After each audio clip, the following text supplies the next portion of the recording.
Hello guys, இன்னைக்கு டே 2 of எத்தனை நாள் ஆகும் தெரியாது. தம்பி காமெடி வேண்டாம், நான் சொல்லிட்டேன். நான் காமெடி பண்ணாத. எத்தனை நாள் ஆனாலும் சரி, எப்படியாவது நம்ம கோப்ரோ வாங்கியே ஆகிறோம். இந்த கோப்ரோ வாங்குறதுக்கு தான் நம்ம பார்ட் டைம் ஒர்க் போகிறோம். ஸோ இன்னைக்கு டே 2. இன்னைக்கு எவ்வளோ ஏர்ன் பண்ணுறோம் பார்க்கலாம். 6 மணிக்கு ஆன் பண்ணாங்க, 7:30 மணிக்கு ஃபர்ஸ்ட் ஆர்டர் கொடுத்துருக்காங்க.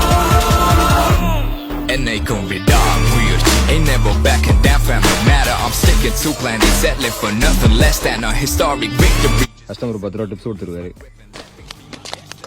கிருஷ்ணமூர்த்தி, உனக்கு ஒரு விஷயம் தெரியுமா? பாஸ் எனக்கு சம்பளத்துல 10 ரூபா கூட்டி கொடுத்திருக்காரு. இவன் தொல்லை தாங்க முடியல, ஒழிச்சு கட்டலான்னு பார்த்தா இந்த ஆள் கூட 10 ரூபா கொடுத்துருக்கான். கடைசியாக நம்ம 5 ஆர்டரும் பார்த்துட்டு 423 ரூபாயோட வீட்டுக்கு பண்ணுறோம். ரொம்பவே கம்மியான ஆர்டர் தான்.